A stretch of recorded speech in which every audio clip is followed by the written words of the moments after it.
Root rot is one of those problems every houseplant grower eventually faces, no matter how careful they are. You think you're doing everything right, watering consistently, giving decent light, using a good enough potting mix, and then, one day the plant starts drooping, yellowing, or just refusing to grow.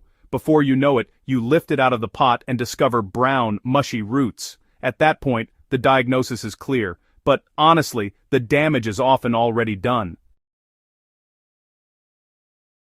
The good news is that preventing root rot isn't complicated, and you don't need to spend a fortune on fancy mixes or products. There's one simple trick that turns even heavy potting soil into a breathable, well-draining environment that protects your plants year-round. I've used this method for over a decade, and, honestly, it's saved countless houseplants that would have otherwise been doomed. Before explaining the trick, it's worth looking at what actually causes root rot, because most people blame overwatering, when in truth the watering is only part of the story. The real issue is stagnant, airless soil that smothers the roots and invites fungal pathogens. Even if you water carefully, roots sitting in compacted soil or a pot with poor drainage will eventually rot. That's why people who water once every 2 weeks still kill plants, while others who water every 3 days never run into problems.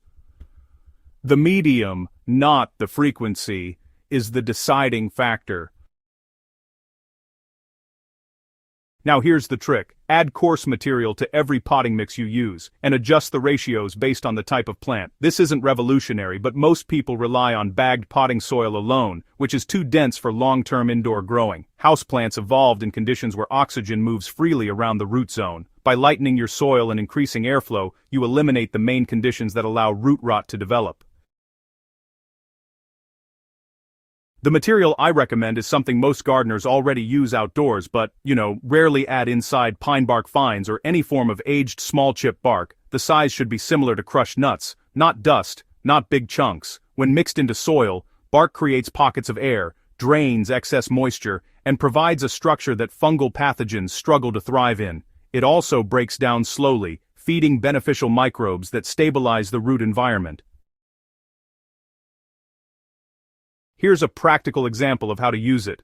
For most houseplants, philodendron, pothos, hoya, calathea, ferns, peace lilies, the best ratio is 50% potting mix, 30% pine bark fines, and 20% perlite. This balance gives you moisture retention from the soil, airflow from the bark, and drainage from the perlite. When you water a plant in this mix, the excess drains quickly, the roots get oxygen, and any water that remains is held in tiny pockets rather than compacted soil. Fungal rot thrives in still, saturated conditions. Breaking that pattern stops the disease before it starts. For succulents and cacti, increasing the bark and perlite creates an even safer environment. A good blend for these plants is 40% potting mix, 40% bark fines, and 20% perlite or pumice. Succulents prefer fast movement of water, and this structure gives them exactly that. Even if you accidentally water early, the mix won't stay wet long enough to suffocate the roots. Now, on the other hand, if you're dealing with moisture-loving plants like ferns or alocasias, you can, reduce the perlite a little and emphasize bark and peat. Something like half potting mix, 40% bark fines, and 10% perlite usually works well. This kind of mix holds enough moisture to keep the plant happy, but still prevents that heavy saturation that, causes rot.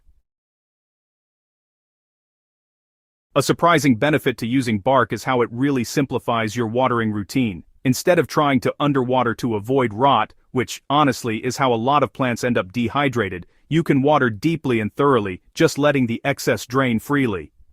This approach kind of mimics natural rainfall and supports healthier root systems. Deep watering encourages roots to grow downward and outward, which increases the plant's ability to take up nutrients and resist disease. If you've ever pulled a plant out of a pot and seen the roots spiraling tightly around the edges, well, that's a sign the soil is just too dense and not really structured for good growth. Roots actually chase air, and a bark-rich mix gives them plenty of places to travel. Over time, you'll notice your plants producing thicker roots and, faster top growth, leaves become firmer, new shoots appear more often, and overall plant vigor improves. It's not magic, it's simply giving your plant a foundation that makes sense biologically. Beyond adjusting the mix, there are two supporting habits that greatly reduce root rot risk. The first is ensuring every pot has drainage holes. Decorative pots look great, but they are dangerous if used alone. The safest way to use them is to keep your plant in a plastic grow pot with holes and slip that pot inside the decorative one. When you water, remove the inner pot, let it drain completely, then return it. It takes an extra minute, but it eliminates the risk of water pooling at the bottom. The second habit is to water based on the plant's needs, not the calendar. Instead of watering weekly or bi-weekly, check the soil with your finger or a moisture meter. Most houseplants prefer the top half of the soil to dry before watering again, but with bark added, drying happens evenly, so you avoid dry pockets on top and soggy layers below, another common cause of rot.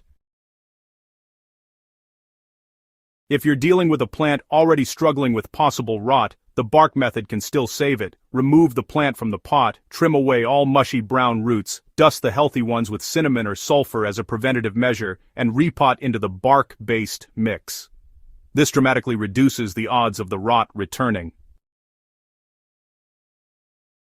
Over time, this simple adjustment, the addition of bark, becomes the backbone of your entire houseplant routine. Plants grow more reliably, watering feels less stressful, and even species considered sensitive become far easier to manage. It's a tiny change that delivers an outsized reward.